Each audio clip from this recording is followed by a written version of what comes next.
یہ ایک ایسی کہانی ہے جو ایک پرانی اور سنسان لائبریری کے بارے میں ہے جو شہر سے دور ایک پہاڑی پر بنی ہوئی ہے۔ اس جگہ کا نام دا لائبریری آف وسپرز، خاموشیوں کی لائبریری ہے۔ یہ لائبریری سالوں سے بند ہے۔ لوگ کہتے ہیں کہ یہاں کی کتابوں میں صرف کہانیاں نہیں بلکہ ان لوگوں کی روحیں ہیں جو انہیں پڑھتے ہوئے مر گئے۔ ایک لڑکا تھا، زیان، جسے پرانی کتابیں جمع کرنے کا بہت شوق تھا۔ ایک رات وہ چپکے سے اس لائبریری کی کھڑکی توڑ کر اندر داخل ہوا۔ اندر ہر طرف دھول تھی اور ہوا میں پرانے کاغذ کی عجیب سی مہک تھی۔ زیان نے اپنی ٹارچ جلائی۔ لائبریری کے درمیان میں ایک بڑی سی میز تھی جس پر ایک پرانی کتاب کھلی ہوئی تھی۔ زیان نے آگے بڑھ کر اس کتاب کا پنا پلٹا۔ جیسے ہی اس نے پنا پلٹا، پوری لائبریری میں ایک زوردار شش کی آواز آئی، جسے ہزاروں لوگ ایک ساتھ اسے خاموش رہنے کا کہہ رہے ہوں۔ زیان ڈر گیا، لیکن اس کی نظر کتاب کے لفظوں پر پڑی۔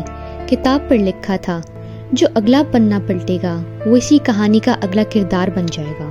زیان نے ڈر کے مارے کتاب بند کرنے کی کوشش کی، لیکن کتاب کے صفحے خود بخود تیزی سے پلٹنے لگے۔ اچانک لائبریری کی اونچی اونچی الماریوں سے کتابیں نیچے گرنے لگیں۔ ان گری ہوئی کتابوں سے کھلا دھواں نکلنے لگا اور دھیرے دھیرے وہ دھواں انسانی شکلوں میں بدلنے لگا۔ وہ سب لائبریری گارڈینز، لائبریری کے محافظ تھے۔ ان کے ہاتھ میں قلم تھے اور ان کے آنکھوں کی جگہ صرف گہرا اندھیرا تھا۔ ایک سایہ زیان کے بالکل قریب آیا اور اس کے کان میں پھسپھسایا، ہمیں نئے رائٹر کی ضرورت تھی، تمہاری کہانی یہاں سے شروع ہوتی ہے۔ زیان نے بھاگنے کی کوشش کی، لیکن اس کے پاؤں زمین سے چپک گئے۔ اس نے دیکھا کہ اس کے جسم سے سیاہی نکل رہی ہے۔ وہ دھیرے دھیرے پگھل کر اس کتاب کے صفحوں میں جذب ہونے لگا۔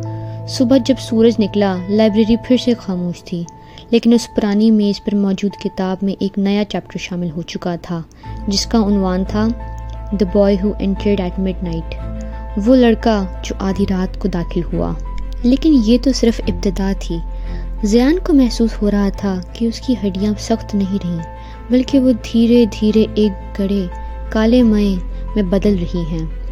اس کا ہر خواب، اس کی ہر یاد اور اس کی ہر چیخ لفظوں کی شکل اختیار کر رہی تھی، جو کتاب کے صفحوں پر خود بخود لکھے جا رہے تھے۔ جب وہ مکمل طور پر اس پرانی کتاب میں جذب ہو گیا تو اسے ایک عجیب سا احساس ہوا۔ وہ مرا نہیں تھا، بلکہ وہ زندہ سیاہی بن چکا تھا۔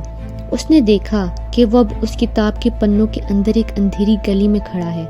اس کے چاروں طرف پرانے زمانے کے لوگ کھڑے تھے۔ کسی نے 18ویں سینچری کا لباس پہنے تھے اور کسی نے پرانی فوجی وردیاں۔ وہ سب وہی تھے جو زیان سے پہلے اس لائبریری کا حصہ بنے تھے۔ ان کی آنکھیں نہیں تھیں، بس ان کے چہروں پر مٹی اور سیاہی کے نشان تھے۔ ایک بزرگ آدمی جس کی لمبی سفید داڑھی تھی زیان کے قریب آیا اور بولا، خوش آمدید زیان، تم اب صرف ایک کردار نہیں ہو، تم اس لائبریری کی یادداشت کا ایک حصہ ہو۔ جب تک کوئی باہر سے آ کر تمہارا چیپٹر نہیں پڑھے گا، تم اس قید سے آزاد نہیں ہو سکتے۔ کئی سال بیت گئے، لائبریری کی دھول اور گہری ہو گئی، لیکن ایک دن لائبریری کا پرانا دروازہ ایک بار پھر چڑچڑاہٹ کے ساتھ کھلا۔ اس بار ایک لڑکی اندر داخل ہوئی جس کا نام انایا تھا۔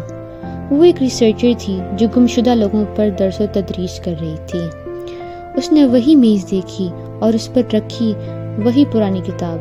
انایا نے ڈرتے ڈرتے کتاب اٹھائی اور وہ چیپٹر کھولا جس پر لکھا تھا The Boy Who Entered at Midnight، وہ لڑکا جو رات کو داخل ہوا۔ جیسے ہی انایا نے پہلی لائن پڑھی، کتاب کے اندر موجود زیان کو ایک جھٹکا لگا۔ اسے باہر کی روشنی دھندلی سے دکھائی دینے لگی۔ اس نے پوری قوت سے کتاب کے صفحے پر اپنے ہاتھ مارے۔ انایا کو کتاب کے پنوں کے نیچے سے کسی کے ہاتھ ابھرتے ہوئے محسوس ہوئے، جسے کوئی کاغذ کے اندر سے باہر نکلنے کی کوشش کر رہا ہو۔ انایا نے خوف سے کتاب بند کرنی چاہی، لیکن تبھی اسے ایک ہلکی سی پھسپھساہٹ سنائی دی، پڑھتی رہو، اگر تم نے رکنے کی کوشش کی تو یہ گارڈینز تمہیں بھی اندر کھینچ لیں گے۔ زیان کی روح اب انایا سے گفتگو کر رہی تھی، لیکن ایک مسئلہ تھا۔ لائبریری کے گارڈینز، محافظ، اونچی الماریوں سے نکل کر عنایا کے گرد جمع ہونے لگے تھے۔ ان کے قلم تیار تھے، وہ عنایا کی موت کی کہانی لکھنے کے لیے بے چین تھے۔ زیان نے چلا کر کہا، عنایا کتاب کے آخری صفحے پر جاؤ، وہاں رائٹر کا نام خالی ہے، وہاں اپنا نہیں میرا نام مٹا کر کسی اور کا انجام لکھو، ورنہ ہم دونوں یہاں ہمیشہ کے لیے دفن ہو جائیں گے۔ عنایا کے ہاتھ کانپ رہے تھے، ایک طرف گارڈینز اس کی طرف بڑھ رہے تھے اور دوسری طرف کتاب کی سیاہی اس کی انگلیوں کو جکڑ رہی تھی۔ عنایا نے دیکھا کہ گارڈینز کے سائے اس کی ٹارچ کی روشنی کو نگل رہے تھے، ان کے کالے قلم ہوا میں حرکت کر رہے تھے جیسے وہ عنایا کی سانسوں کی گنتی لکھ رہے ہیں۔ زیان کی آواز اب کتاب کے پنوں سے ایک چیخ کی صورت نکل رہی تھی، عنایا سیاہی کو دیکھو، یہ صرف رنگ نہیں ہے، یہ ہمارا خون ہے۔ عنایا نے ہمت جما کے اس نے دیکھا کہ میز پر ایک پرانا زنگ آلود چاقو پڑا تھا۔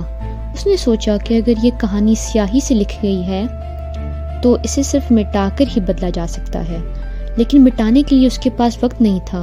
اس نے اپنی انگلی پر ایک چھوٹا سا کٹ لگایا اور اپنے خون سے اس کتاب کی آخری خالی صفحے پر جہاں دی اینڈ لکھا جانا تھا وہاں بڑے حروف میں لکھا، تمام کردار آزاد کیے جاتے ہیں، آل کیریکٹرز آر ریلیزڈ۔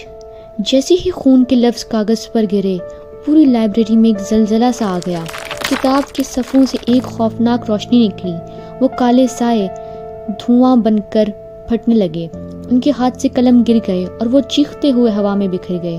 زیان نے محسوس کیا کہ اس کی قید ختم ہو رہی ہے، کتاب کے پنوں سے انسانی ہاتھ باہر نکلنے لگے۔ صرف زیان ہی نہیں بلکہ وہ درجنوں لوگ جو صدیوں سے اس لائبریری میں دفن تھے کاغذ کی قید سے باہر گرنے لگے۔